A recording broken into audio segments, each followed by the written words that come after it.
Support comes from the Rosa Parks Museum on Troy University's Montgomery campus. Located on the spot of Mrs. Parks' historic 1955 arrest and featuring exhibits that chronicle the history of the Montgomery bus boycott. More information at troy.edu/Rosa Parks.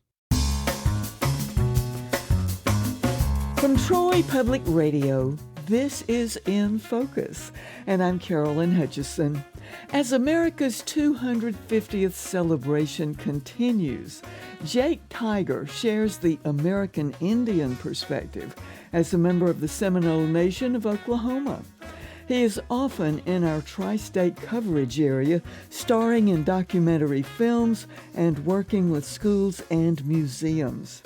Coming up Saturday, Jake will speak at the Creek War Symposium at Pebble Hill at Auburn University, and the public is invited.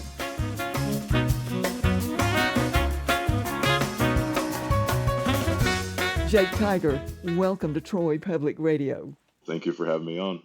Jake, although you're in Oklahoma right now, your home state, you frequently come to Alabama, Florida, and Georgia. Can you share some of the reasons you're here?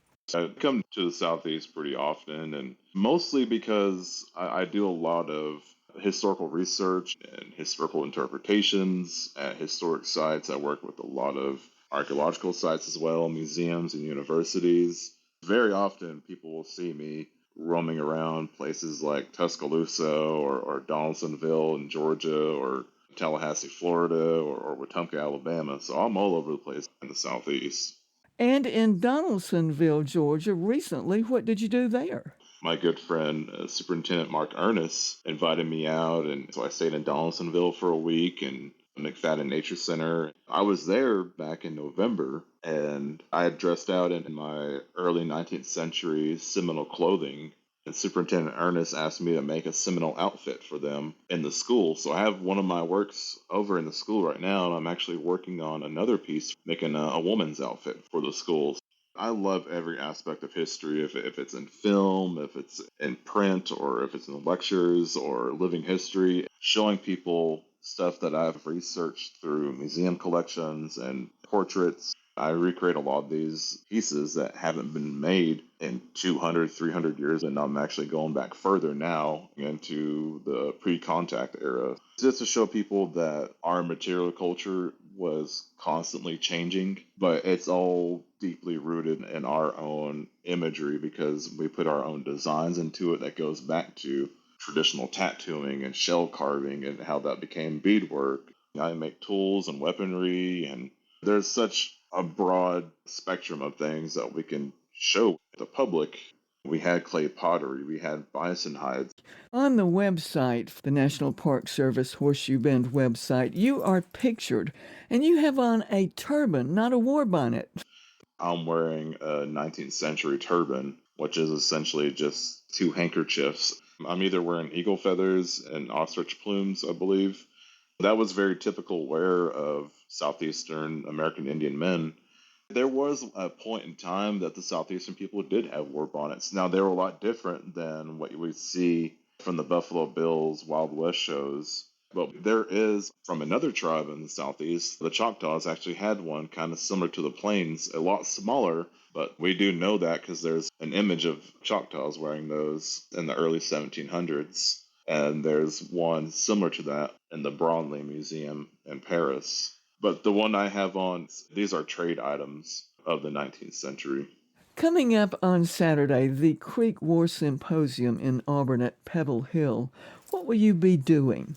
At the university, I will be presenting the American Indian perspective on this whole conflict and try to get people to understand our side of the story. Because most of the time we just hear about Jackson's victory and then him with his Tennessee militia, and then he had so many Cherokees and friendly Muskogees that were a part of this conflict. What I'm trying to do is try to get people to not only understand our portion of it, but there was much more that happened after this. So we think, the Red Stick Wars ended with the Battle of Horseshoe Bend and the Treaty of Fort Jackson.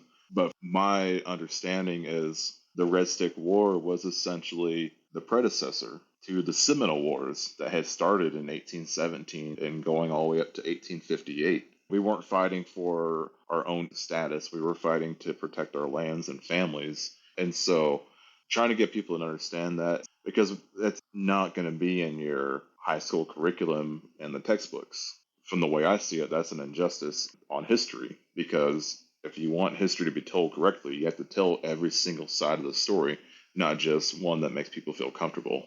Speaking of the side of the story you're referring to, you are in a documentary film that Ohio has just released called Stomping Freedom.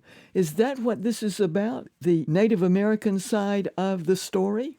So, Stopping Freedom is actually a film that goes back to the Shawnees and Delawares. They are on the northern fringes of the Muskogean Confederacy.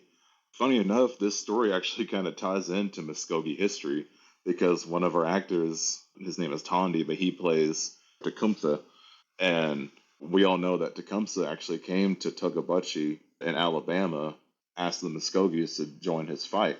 The film Stomping Freedom goes back to around the time of the American independence and the war for revolution. And so that was set in 1780. That story actually transcends into what we're talking about here with the Battle of Horseshoe Bend. It's kind of cool to see this whole network, how it's all connected.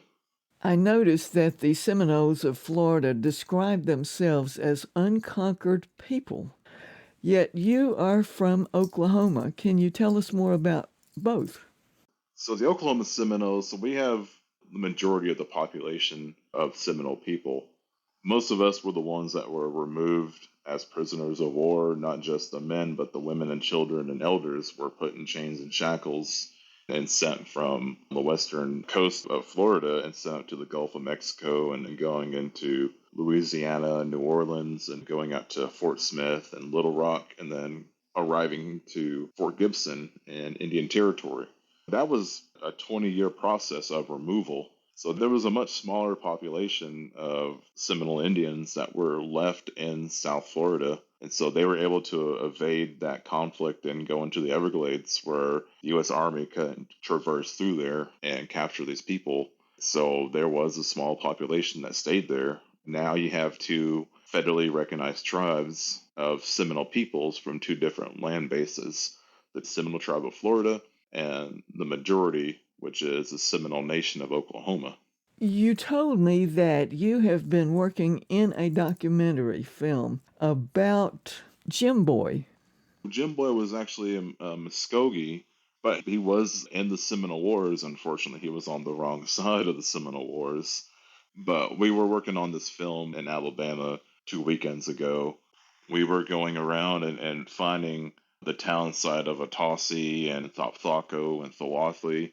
There was another film that Thopthaco Tribal Town had put together called Searching for Thopthaco. And actually, it was the guy who put this together was actually my first director when I worked for Seminole Nation in the Historic Preservation Office. His name is David Frank. We did the first film, Searching for Thopthaco. What they were trying to essentially do was show people this is where our Muskogee people were from. These were Muskogee town sites. So we did a part two, which is a film about Jim Boy, Tusanuga and Mafla.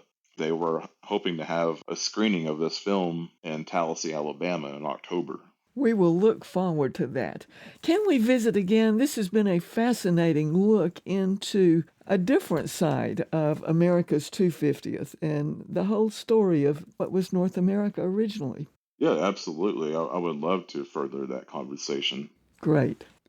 That was Jake Tiger of the Seminole Nation of Oklahoma and an authority on 18th and 19th century Seminole textiles. He will speak Saturday morning at the Creek War Symposium at Auburn University's Pebble Hill, along with other presenters about the Battle of Horseshoe Bend. Jake's picture in traditional Seminole clothing is at the nps.gov/HOBE website, which has information about the seminar. Thanks for joining us for In Focus, which is a podcast wherever you get your podcast. Feel free to get in touch at infocus@troy.edu. I'm Carolyn Hutchison, and this is listener-supported Troy Public Radio.